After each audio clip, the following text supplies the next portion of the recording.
Bonsoir, monsieur Touzelier. Bonsoir Abdel, bonsoir Coralie, bonsoir docteur. Merci beaucoup, monsieur Touzelier, d'être avec nous sur le plateau de Bonsoir le Gard. Vous êtes venu à l'extrême limite, parce que demain c'est la dernière. Oui, mais je savais que vous pouvez compter sur moi. Effectivement, on est ravis de vous avoir avec nous en plateau face à vous. C'est Coralie Mollary, notre journaliste politique que vous connaissez bien. Bonsoir Coralie. Bonsoir à tous. Jean-Marc Bonnor également avec nous. Il est le docteur de l'Institut d'Alzon. Bonsoir monsieur Bonnor. Bonsoir à tous, merci de m'avoir invité. Merci beaucoup d'être avec nous sur le plateau de Bonsoir le Gard. Et donc en duplex, c'est Arnaud Lecheb. Il est le papa d'un adolescent actuellement en 3e dans un collège du Gard. Bonsoir monsieur Lecheb. Vous m'entendez? Ah, apparemment, nous avons un problème de son avec monsieur Lecheb qui ne nous entend pas. On reviendra vers lui dans quelques instants. On va donner tout de suite peut-être la parole à monsieur Bonnor, qui est médecin à l'Institut d'Alzon. Donc le débat de ce soir, bien évidemment, c'est la vaccination chez les adolescents. Ça a été annoncé hier soir par le président Emmanuel Macron. On va demander à Coralie peut-être déjà de nous dresser un peu le tableau de la situation. Et puis juste après, on vous fera intervenir. Oui, alors l'annonce, vous l'avez dit Abdel, a été faite par Emmanuel Macron hier, qui était en déplacement en Occitanie dans le Lot. À partir du 15 juin, les jeunes de 12 à 18 ans pourront se faire vacciner. Une vaccination sur la base du volontariat, avec bien sûr l'accord des parents. Le seul vaccin utilisé sera le Pfizer. La vaccination se fera uniquement dans les centres et non en pharmacie ou chez le médecin. Lundi prochain se réunit enfin un conseil d'éthique et c'est lui qui donnera davantage de précisions pour savoir les conditions de la marche à suivre. On va donner tout de suite la parole à monsieur Bonnor. Bien évidemment, je le rappelle, vous êtes médecin à l'Institut d'Alzon. Vous avez, j'ai envie de dire, sous votre responsabilité jusqu'à 6000 élèves, c'est bien ça, sur l'ensemble du Gard. Alors en particulier, bien évidemment, à Nîmes. Monsieur Bonnor, déjà, la première question, c'est est-ce que vous êtes favorable à cette vaccination chez les adolescents? Alors bon, moi d'abord, je suis favorable à toutes les vaccinations qui ont existé jusqu'à ce jour, bien entendu. Et maintenant, il y a cette nouvelle vaccination contre la Covid. Voilà. Bon, j'y suis totalement favorable, bien entendu. Bon, il y aura peut-être des restrictions à avoir, puisque c'est un vaccin un peu récent. Mais de toute façon, il faut savoir ce qu'on veut. Si on veut atteindre dans les mois qui viennent entre 80 et 90% de gens qui ont eu la Covid ou qui ont été vaccinés, il n'y a pas 50 solutions, où on laisse la Covid se multiplier avec tout ce qu'il y a évidemment derrière, c'est-à-dire des morts et surtout les fameux Covid longs, ou bien alors on vaccine. Bien. On a la chance d'avoir un vaccin qui a été mis au point maintenant, même pas en 14 mois, là, si on fait le compte. Et je pense qu'il va falloir y aller, éviter d'avoir ce que nous avions eu pour l'hépatite B, où on a eu des querelles picrocrolines pendant des années et des années pour en arriver en fin de compte à voir qu'il fallait vacciner. Le vaccin du Gardasil contre le cancer du col de l'utérus. Bon, il faut y arriver, sinon les catastrophes sont derrière. Et là, on a le problème de santé publique, on a un problème économique aussi. Parce que... Mais monsieur Bonnor, la question qu'on a envie de vous poser quand même, c'est que cette vaccination pour les 12-18 ans, on n'a pas arrêté de nous dire que les jeunes, finalement, n'étaient pas si à risque que ça en termes de formes graves. Alors, les formes graves, c'est une chose, c'est vrai. Ils sont les moins atteints, bien entendu. Mais par contre, ils transmettent. Ça, on le sait, tout le monde le sait. Bon, au départ, on pensait que les petits transmettaient, puis on a dit qu'ils ne transmettaient pas, puis après on s'est aperçu qu'ils transmettaient. Les adolescents, les jeunes ados, les grands ados et les étudiants, donc puisque c'est à partir de 12-13 ans, on s'aperçoit qu'ils sont transmetteurs. Moi, je le vois, je l'ai vécu, puisque je me suis bien plongé là dans le problème du Covid depuis le mois de septembre. On va en parler dans quelques instants. Voilà. Et donc, on s'aperçoit qu'il y a une transmission qui est importante au niveau entre jeunes. Pour multiples raisons, on pourra peut-être en reparler tout à l'heure. Et sur la vaccination, pour vous, il n'y a pas de risque chez les jeunes? Parce que, bien évidemment, est-ce que entre le bénéfice, risque, ça on en entend beaucoup parler aussi sur les effets secondaires de la vaccination. Est-ce qu'on a suffisamment de recul pour vacciner des aussi jeunes? J'entendais encore ce matin le professeur Deray, que tout le monde a vu et entendu sur radio et télévision, qui nous disait ce que tout le monde sait, c'est que dans les vaccins, quand il y a des problèmes, même, c'est dans les 6-8 premiers mois qu'on s'aperçoit des effets secondaires graves, etc. Bon, actuellement, avec le recul qu'on a pour le vaccin, puisqu'ils ont commencé à vacciner vers le mois de juillet, quelque chose comme ça, Pfizer, on n'a pas eu bon, il y a des effets secondaires, certes, mais enfin, par rapport au le rapport bénéfice-risque, il n'y a pas photo. Il n'y a pas de question à se poser. Avant de parler on peut se poser des questions, mais enfin, bon, on prend toujours un risque. Quand demain sûr. vous allez voir votre médecin pour une angine, il peut vous filer un antibiotique qui va vous donner un choc, et vous pourriez y rester. Ça, c'est clair, net et précis. Est-ce que vous avez des jeunes à l'Institut d'Alzon qui déjà vous ont posé la question sur la vaccination ou pas encore? Alors, voilà, donc depuis 3 semaines, nous faisons les autotests à Dalzon. Comment ça se passe? Alors, les autotests, donc, on les a ciblés sur les lycéens, c'est-à-dire 15, 16, 17, 18 ans. Premier point, parce que c'est toute une organisation, surtout avec les histoires des demi-jauges, puisqu'on nous a demandé de tester les élèves 1 fois par semaine. Les profs sont testés 2 fois par semaine, mais en autotest chez eux. Tandis que là, les autotests, il faut les faire dans l'établissement. Donc ça a été une organisation terrible, et je remercie les conseillers d'éducation qui nous ont bien organisé tout ça. Bon, alors les enfants sont venus faire ces autotests dans l'établissement, et j'ai saisi l'occasion à chaque fois quand je les ai vus, puisque je les avais par groupe, de leur demander, tiens, est-ce que vous feriez vacciner si on avait le vaccin? Et alors? À peu près ce que nous avons eu, alors pour vous dire, il y a à Dalzon sur Nîmes, il y a 1200 lycéens. On a reçu 300 accords de parents pour faire ça vacciner. Fait pas beaucoup. Ça fait qu'un quart. Mais sur le plan national, je crois que c'est 10%. Donc à Dalzon, on n'est pas trop mal. Donc il y a une véritable inquiétude chez les parents. Alors, c'est ça le message. Attention, là, je parle des autotests là. D'accord. Donc les parents ont répondu favorablement aux autotests pour à peu près un quart. Et sur un quart, donc on aurait dû avoir passé 300 élèves dans la semaine. On en a vu passer que 200, 220. Et sur ces 220, à chaque fois après les séances, je leur demandais si vous pouviez vous faire vacciner, le feriez-vous? 80% étaient d'accord. Voilà. D'accord. Je parle des 15-18 ans là. Avant de parler de votre expérience depuis le mois de septembre autour de la Covid dans les établissements de l'Institut d'Alzon, peut-être un mot avec M. Touzelier, votre sentiment sur la vaccination pour les adolescents. Qu'est-ce que vous en pensez, vous? Alors d'abord, merci docteur de cette expertise. Je crois que c'est important, vous qui êtes un médecin de ville aussi, d'apporter votre contribution. Aussi, on connaît le débat aujourd'hui dans les chaînes, je dirais, continues. Il y a des débats, il y a des jeux de rôle, et les uns et les autres sont perdus. Aujourd'hui, ce que vous amenez en termes d'exemple vous permet de dire que finalement, c'est une mission d'intérêt général qui va se mettre en place. Moi, je le crois fortement. Pourquoi? 2 raisons très simples. La première, c'est que en tant que maire de village, j'ai vécu une situation pendant 1 année et plus avec des administrés qui étaient perdus, qui n'avaient plus de vie sociale, qui économiquement parfois étaient un peu dans des situations compliquées parce que par rapport à leur travail, et leur travail.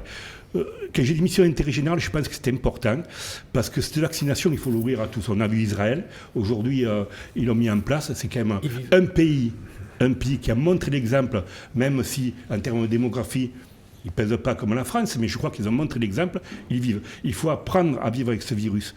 Vous avez parlé aujourd'hui d'économie. Effectivement, il faut que l'économie elle reprenne le pas sur la vie. Il faut que l'événementiel, les manifestations soient aussi là pour que les gens puissent se toucher, puissent se parler. Parce que c'est une évidence aujourd'hui, il manque ce lien social.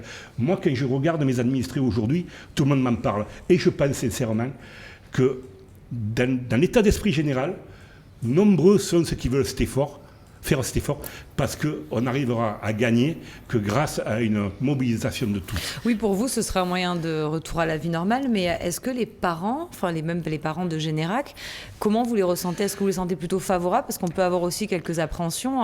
Quand c'est les adultes, c'est déjà compliqué, mais là, les enfants... c'est un débat qu'on n'a pas eu, puisque l'annonce a eu lieu hier.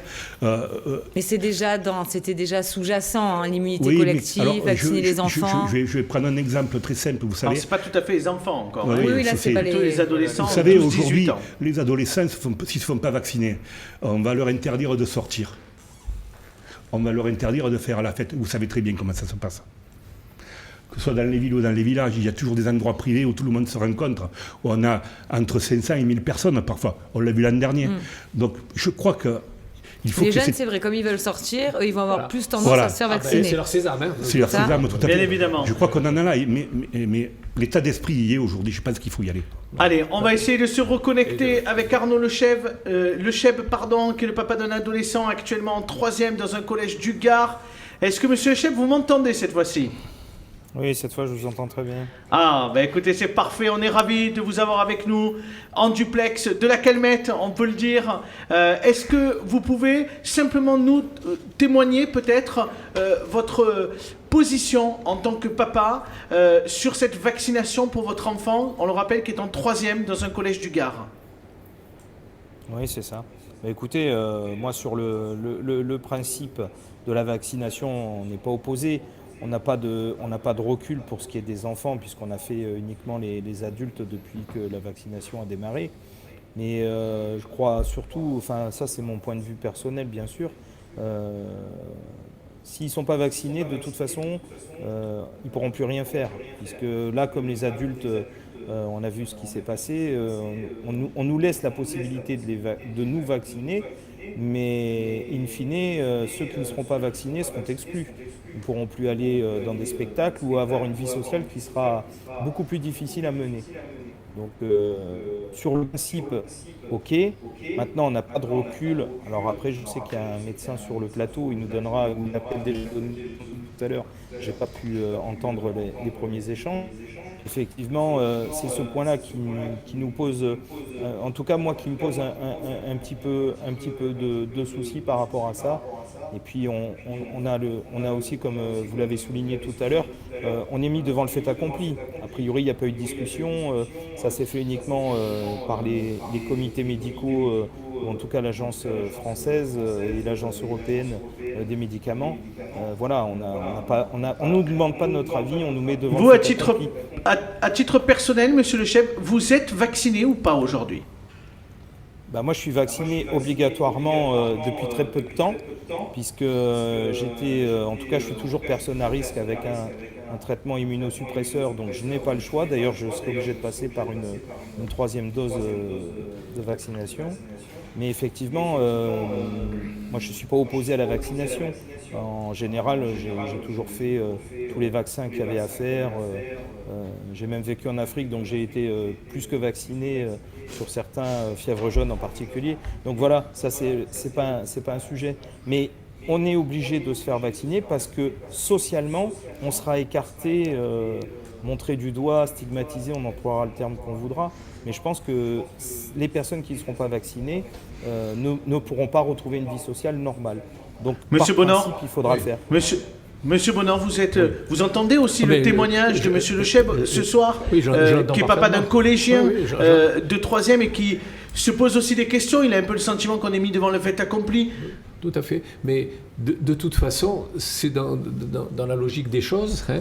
Il faut savoir ce qu'on veut, ce qu'on veut atteindre. Hein. Il y a la vie sociale, la vie économique, la santé. Bien. Si on veut dans les mois qui viennent pouvoir mener une vie sociale, et d'ailleurs si les jeunes y viennent à la vaccination, c'est parce qu'ils s'aperçoivent qu'ils seront obligés de passer par là. Hein. Sinon ils vont se retrouver encore frustrés avec toutes les conséquences que ça a. Donc il faut passer par cette vaccination afin de pouvoir avancer. J'entends, monsieur, votre inquiétude par rapport au fait que c'est un vaccin récent. Hein. Je ne sais pas si je redis ce que je disais tout à l'heure, que j'entends. Bon, je ne suis pas virologue, infectiologue, etc. Hein, j'écoute comme vous les uns et les autres. J'ai quelques revues médicales que je côtoie. Bon, on s'aperçoit que les risques actuellement liés au vaccin sont, et quand on mesure le bénéfice-risque, il n'y a pas photo. Hein. Donc, où on prend le risque de se retrouver dans quelques mois avec un redémarrage de l'épidémie. Là, on s'aperçoit dans le sud-ouest de la France que ça bouge un petit peu. Hein. Bon, alors on nous dit c'est parce que ça avait été moins touché, donc le virus a plus de facilité. Effectivement, hein, il y a eu moins de personnes touchées, donc le virus est en train de se balader. Hein. Voilà. Donc, je termine juste. Oui. À partir du moment où les gens ceux qui auront eu le Covid auront une espèce de vaccination, entre guillemets, il faudra quand même qu'ils se fassent vacciner derrière. Hein. Et ceux qui auront été vaccinés, transporteront moins, c'est le problème des gens qui sont porteurs sains et qui risquent de transmettre la maladie. Mais on entend ce que vous nous dites, Monsieur Bonnard, et à la fois Noémie vient de me transmettre un message sur les commentaires qu'on a sur Facebook à travers l'émission. Oui. Il y a énormément d'anti-vaccins et de ceux qui sont anti-vaccins qui réagissent et qui disent, un peu comme le dit ce papa, Monsieur Le Cheb, qui est avec nous en duplex, que finalement on est mis devant le fait accompli et qu'on n'a peut-être pas suffisamment de recul. Bon. Est-ce qu'il n'y a pas un risque pour nos enfants de 12 à 18 ans si on découvre dans un an qu'il y a des effets secondaires à plus long terme? Alors, risque zéro, il n'existe pas. Premier point. Deuxième point, si on ne vaccine pas, qu'est-ce qui va se passer? Le virus indien là, qui est à notre porte et qui frappe. Voilà. On va avoir une nouvelle vague avec tout ce que ça va entraîner. Un risque de grands coups de frein économiques, des saturations de tous les services médicaux et des morts à la clé. Il ne faut pas oublier quand même que depuis le mois de novembre, on avait 230 morts tous les jours, enfin entre 200 et 300 morts tous les jours, jusqu'à il y a 3 semaines. Voilà. Bon, on a accepté d'être dans ce fameux plateau haut dont parlaient tous les spécialistes. Bon, très bien. Ça a permis de garder un peu de l'économie ouverte. Les Anglais avaient tout fermé, ils ont tout baissé, mais au prix d'un arrêt brutal sur leur économie. On va dire un dernier mot avec Monsieur Le Cheb. Monsieur Le Cheb, peut-être, est-ce que dans ce que vous avez dit précédemment, est-ce que ce que vous attendez finalement, c'est que votre établissement scolaire, ou en tout cas que vous puissiez avoir des éléments concrets où on vous demande votre autorisation pour votre enfant? C'est ça que vous attendez? Non, mais de toute façon, les autorisations, elles seront obligatoires, ce qui était déjà le cas pour les tests antigéniques ou les tests PCR qui étaient pratiqués sur les établissements. Moi, ce qui m'énerve un petit peu, ou en tout cas, c'est de faire croire, en tout cas dans la démarche qui est menée par le gouvernement, c'est de faire penser que les parents auront le libre choix, alors que de toute façon, pour que la vie sociale de leurs enfants, en tout cas pour moi, mes enfants, puisque j'en ai quand même une qui est à l'école primaire, un qui est au collège et un qui est au lycée en terminale, leur vie sociale, elle sera forcément liée à cette vaccination. Donc, où on dit clairement aux gens, et c'est le message qui devrait être fait passer, vaccinons pour effectivement, comme vous l'avez dit docteur, sortir de la nasse et puis qu'on puisse reprendre une activité. Alors ça ne sera jamais, je ne crois pas, en tout cas moi de mon point de vue, ça ne sera pas un retour à la vie d'avant, parce qu'on vivra, comme vous l'avez dit, avec le Covid et puis les différentes variantes qu'on va trouver dans le futur. Mais effectivement, disons clairement les choses aux gens et ne faisons pas croire que nous sommes maîtres d'une possible décision, puisque de toute façon, elle sera obligatoire par la force des choses. C'était ça qui m'a, en tout cas, c'est ça qui m'a un peu plus contrarié dans la posture du président. On a bien compris votre message. Merci beaucoup, Monsieur Le Cheb, d'avoir été avec nous en duplex dans l'émission et d'avoir apporté votre témoignage sur le sujet effectivement de la vaccination chez les adolescents. À très bientôt. Merci beaucoup. Monsieur Bonnard, bien évidemment, là, on a envie de vous interroger pour terminer ce débat sur votre expérience personnelle en tant que médecin scolaire. Qu'est-ce que vous pouvez nous dire sur ce que vous avez vécu depuis septembre dernier? Je présume aussi, on a beaucoup parlé finalement de ces jeunes qui ont vécu aussi un malaise psychologique à travers cette crise. Vous l'avez fortement ressenti? Oui, tout à fait. Je vais parler surtout depuis le mois de septembre. Donc le mois de septembre, on a eu une rentrée scolaire qui s'annonçait très sympathique, tranquille. Avec des gestes barrières qui étaient proposés. Et puis, boum, on a eu la vague du mois de fin octobre, novembre, décembre. Là, bien. Donc, il a fallu, nous avions eu une bonne organisation sur Dalzon, ce qui fait que chaque fois que nous avons d'abord des infirmières, il y avait moi comme médecin, et j'ai un de mes confrères aussi qui m'aidait pour l'accompagnement des enfants qui avaient des problèmes liés, problèmes psychologiques. Voilà. Donc, pour moi, c'était au quotidien, chaque fois que les parents téléphonaient en disant voilà, mon petit est positif, etc., c'était de rechercher les cas contacts qu'il y avait eu dans l'établissement, et on élargissait un petit peu autour, parce que quand vous voyez les gosses qui arrivaient à l'établissement le matin, le masque sous le bras, et qu'ils le mettaient juste en rentrant, et inversement qu'ils l'enlevaient dès qu'ils sortaient, voilà. Donc on avait des grappes, donc on essayait de faire un peu de communication, bon, voilà. Donc mon boulot personnellement, c'était de rechercher tous les cas contacts, d'appeler les parents, Il y a eu un gros souci entre novembre et janvier au niveau de la communication avec la CPAM, les recommandations qui étaient faites aux familles. Souvent les interlocuteurs qu'il y avait à la CPAM, les recommandations qui étaient faites aux familles étaient différentes. Je ne dis pas diamétralement opposées, mais tout à fait différentes. De sorte que moi, je reprenais chaque dossier. On a eu à peu près, pour vous dire, 3-4% de notre population d'élèves qui a été touchée. Effectivement. Voilà. Monsieur Bonheur, est-ce qu'à un moment donné, vous avez été très inquiet? Vous vous êtes dit, je ne vais plus y arriver là. Il y a trop de cas, on ne sait plus comment faire, on ferme les classes, ça continue à se propager. Alors on a fermé des classes, vous saviez, jusqu'en fin mars, on fermait les classes quand il y avait 3 cas positifs dans une classe sur une période d'1 semaine. Et après c'est passé à 1. Ah ouais. Alors donc cette période-là, on a fermé des classes, mais enfin vraiment on n'en a quand même pas, on n'a pas fermé le bahut, sauf on a été obligé de fermer le Gros du Roi. C'était dû au fait que les profs étaient impactés et on n'avait plus assez de profs, donc on a fermé pour des raisons administratives. Bon, ça s'est bien passé, il y a eu une semaine de fermeture, il n'y a pas eu vraiment de gros soucis. Mais de dire à un moment qu'on n'allait pas y arriver, non, quand même pas. Hein, on n'en était pas là. On n'en était absolument pas là. On a fait, les professeurs étaient très vigilants avec leurs élèves, aération des classes, port du masque, etc. Les conseillers d'éducation faisaient la police, disons le mot. Hein, voilà. Bien sûr. Voilà. Et à l'entrée, vous continuez systématiquement, encore aujourd'hui, je crois, à donner du gel hydroalcoolique. Alors, gel hydroalcoolique, vraiment toutes les mesures barrières sont respectées, et bien mieux qu'il y a quelques mois, hein, incontestablement. Bien évidemment. Incontestablement. Monsieur Touzelier, peut-être un mot également sur l'école de Générac. Je présume que, bien évidemment, là aussi, il y a une vigilance accrue, en particulier quand l'épidémie était à des niveaux très élevés. Oui, bien sûr, à travers cela, je voudrais féliciter quand même le corps enseignant et nos services de la commune, parce que ça n'a pas été facile tous les jours, mettre en place le protocole, même pour mes services administratifs. Les petites communes souvent avaient des ordres de la préfecture du jour au lendemain, il fallait s'adapter. C'est compliqué quand vous avez peu de monde pour mettre en place une telle politique, une telle stratégie. Alors, je voulais féliciter, puis c'est vrai que quelque part, tout le monde s'y est mis. Et je voudrais dire que là aussi, les maires ont eu un rôle important à jouer dans cette période très sensible où la crise était très forte. Je crois que les édiles ont eu conscience à ce moment-là qu'il c'était primordial d'être au feu de l'action et de protéger sa population. Effectivement, merci beaucoup d'avoir participé à ce débat. On vous libère, Monsieur Bonheur. Merci beaucoup. Vraiment d'avoir fait le déplacement.